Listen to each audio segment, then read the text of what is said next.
When it comes to Disney and their films, there are quite a few themes and motifs that audiences associate with them. Fantasy, magic, fairy tales, princesses, talking animals. Albeit, there's been more variety over these last few decades, but those themes I mentioned are still core pillars to Disney's image. The hero, the princess, good versus evil, and love conquering all. But there's one film from Disney's filmography that stands out in a very unique way and ignores the traditional Disney format: Lilo and Stitch. It's not too often that we get a story about a broken family, especially in a Disney movie. Yes, there are plenty of stories about dead parents. It's basically a trope at this point. But the majority of those movies are about princesses and take place in a fantasy setting, so they feel much more detached to reality. Lilo and Stitch, on the other hand, takes a much more grounded approach. We get to see a modern, broken family. One that struggles, that fights, one that's just trying to keep its head above water. It is a very real subject for a lot of people, and relatable too. Now, mix that all up with a larger setting about aliens from a science fiction setting, and you have a very unique film on your hands. So, it is my personal opinion that Lilo and Stitch is a non-traditional masterpiece for Disney. The aliens and the spaceships are what initially bring you in, but then you discover a beautiful story about broken characters from a broken family, trying to find where you belong, and people who accept you no matter what your flaws are. One where there really isn't a villain, just a difficult situation that forces clashing personalities to try and see eye to eye. It is a refreshing story that is very deep, beautiful, and also lots of fun. And even though it's been almost 20 years since its release, it absolutely holds up as a film. So, I'm going to share with you all why I personally believe that Lilo and Stitch is one of Disney's greatest movies, and how it does so through non-traditional means. The late 90s and early 2000s were a turbulent time for Disney animation. The era that was the Disney Renaissance had come to an end, and now the studio is trying to figure out, what do we do now? What do people want to see? Well, they got experimental.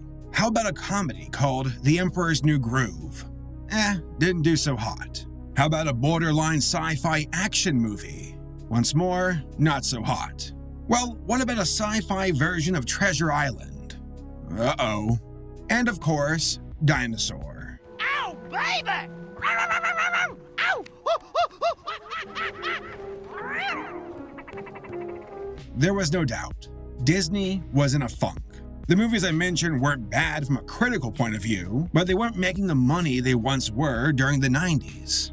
Enter Chris Sanders and Dean DeBlois, the directors and writers behind Lilo and Stitch. Chris and Dean had been working at Disney for years, and were there since the Disney Renaissance. Chris was involved with helping to write Beauty and the Beast, Aladdin, The Lion King, Mulan, and was part of the animation department for The Rescuers Down Under, Beauty and the Beast, and The Lion King. Dean also helped with writing Mulan and worked as a layout artist for The Lion King. Basically, these guys were veterans of the animation industry, and they earned their chance to both write and direct their own movie. As I mentioned before, Disney animation was being more experimental around this time, and Lilo and Stitch would be no exception to that. The main difference here is the focus of their movie. Yes, it was science fiction, but it wasn't going to lose itself in a massive universe. Instead, the movie brought the universe to a remote island of Hawaii that kept things intimate and allowed the story to stay focused on Lilo, Stitch, and Nani. Chris Sanders actually mentioned in an interview how he was inspired by Miyazaki, and how Lilo and Stitch drew inspiration from My Neighbor Totoro. How Chris and Dean were striving to create realistic relationships between human characters, and the sisters in a realm of fantasy just like Totoro.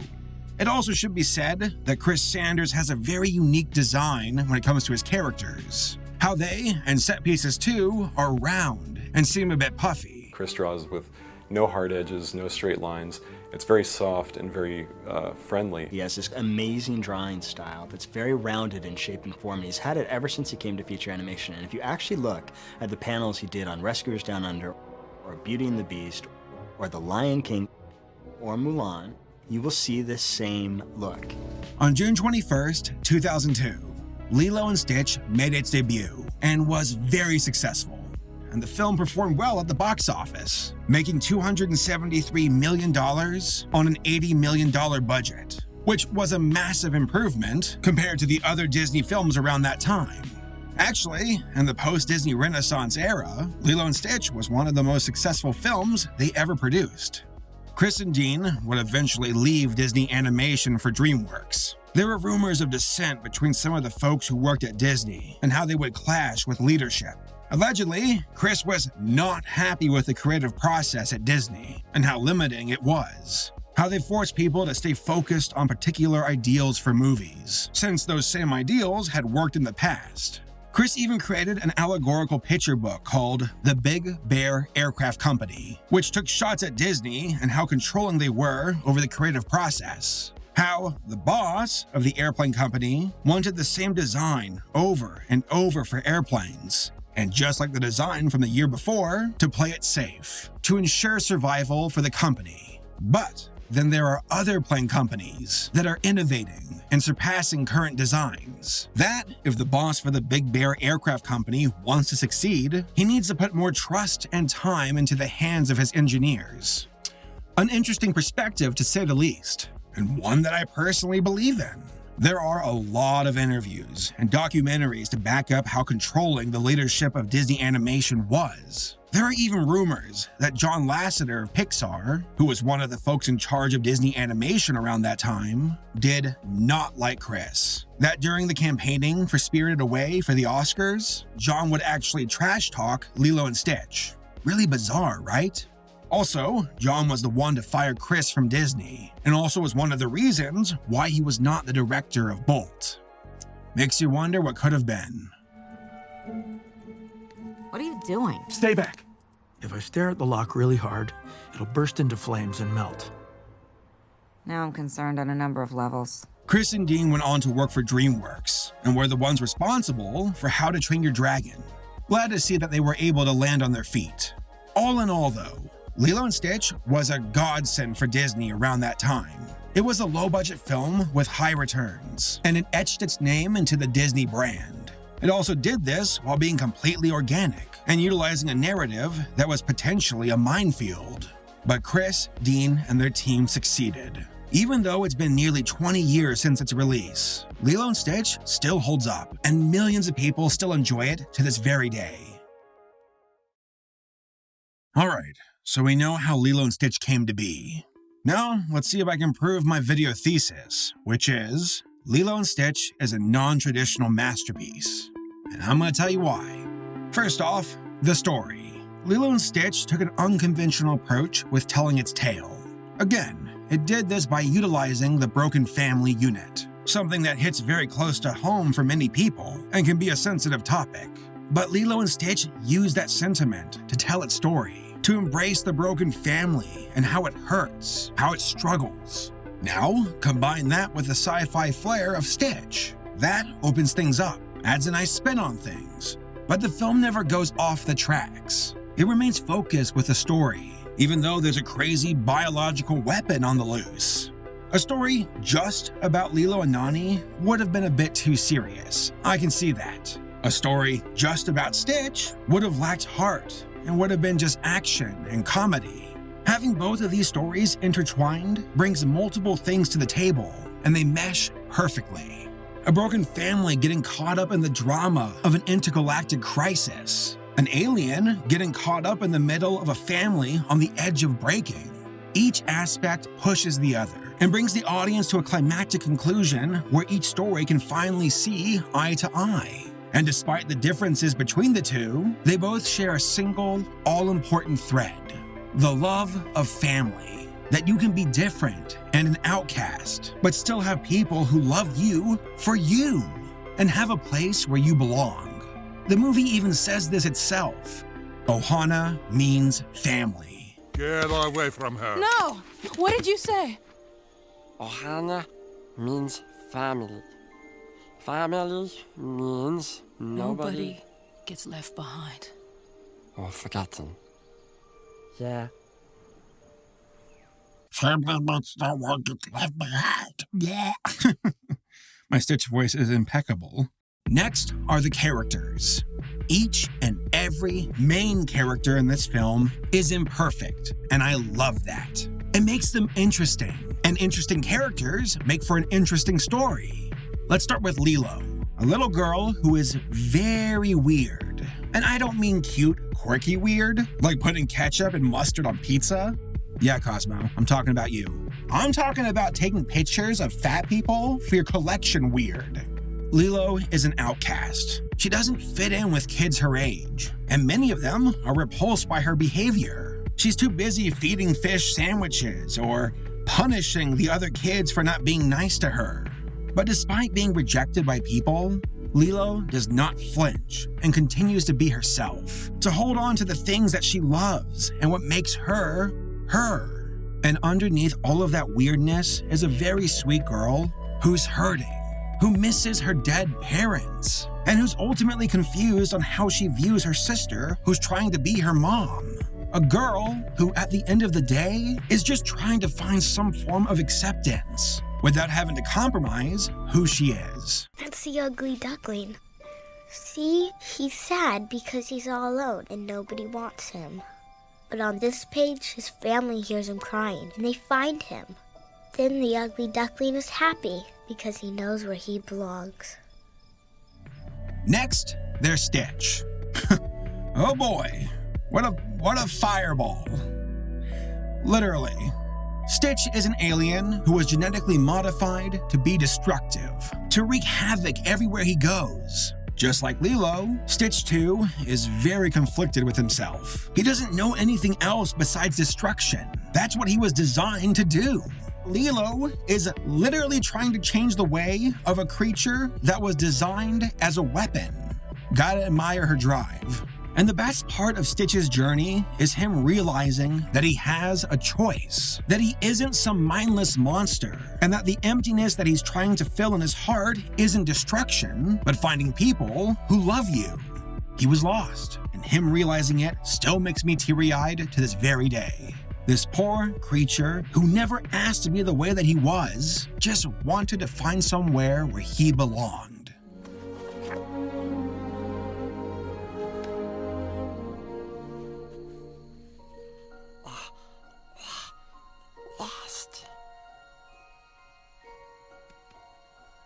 Lost.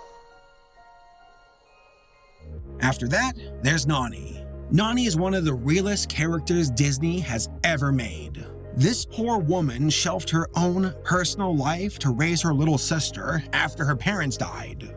Not many people would have done that, but Nani was determined to keep Lilo in her life. She knew that Lilo wasn't like most kids, and that she would most likely crumble in a normal environment. That those people who are normal would not understand her. Nani is selfless, stressed, confused, tired, but still puts on a brave face every single day and never gives up.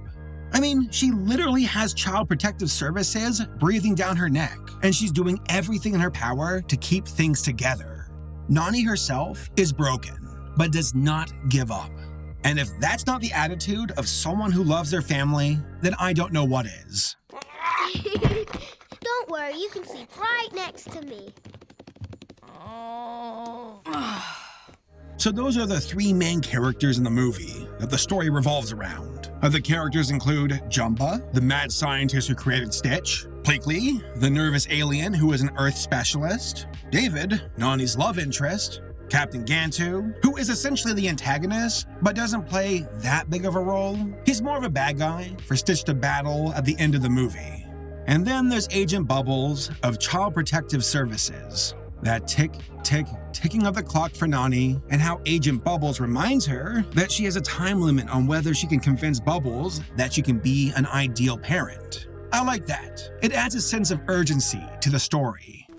Let me illuminate to you the precarious situation in which you have found yourself. I am the one they call when things go wrong. And things have indeed gone wrong. All in all, having flawed characters like Lilo, Nani, and Stitch make for an excellent story. We see how they hurt, how they fight with one another, but still love each other. This isn't some magical princess who can just wish away her problems. Lilo and Stitch is much more real than that. And I say that knowing that this movie features a talking alien koala dog. But that doesn't take away from the impact of these imperfect characters and the story the movie tells. Also, this film is gorgeous. The backgrounds, the movement, the character designs, all of it is amazing. The Hawaiian setting worked perfectly for the film, and the movie embraced the tropical colors and Hawaiian music. Heck, you even have Elvis in this film, which is very on brand for Hawaii. There's actually this fan theory that Elvis is an alien, because there's a scene where Jumba is listening to Elvis's music, and he's like, oh, I like this song. Which either the radio waves went out into space and that's how they heard them, or, better yet, Elvis was an alien. Let's go with that. I do have one critique about this film though. The character designs are great, but there are moments where they get big and small, and the sizing proportions are inconsistent, especially with Jumba. I get it from a framing point of view, like the scene where Stitch and Jumba were passing back the gun back and forth. They shrunk down Jumba so they can both be in the shot, and it's not too stretched out. I get that. But then there are other scenes where Jumba is massive, so that's a bit frustrating, not a deal breaker, but again, no movie is 100% perfect, and I just wanted to mention that. But there's so much good in this movie to make up for it, so it's not even really a problem at all. In conclusion, Lilo and Stitch broke the mold when it comes to Disney animated films. It utilized a broken family and its struggles, and how it parallels to the story of a broken alien, one who doesn't know who he is, what he stands for, where he belongs.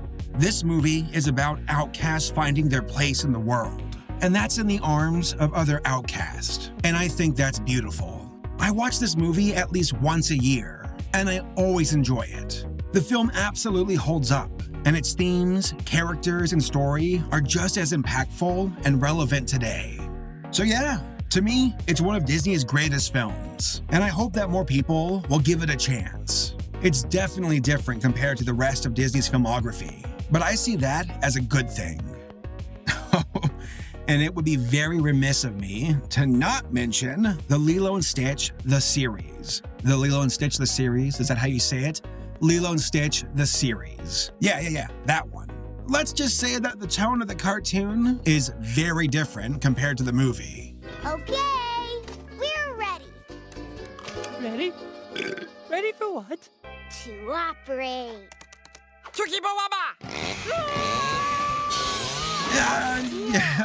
Let's save this show for a future video.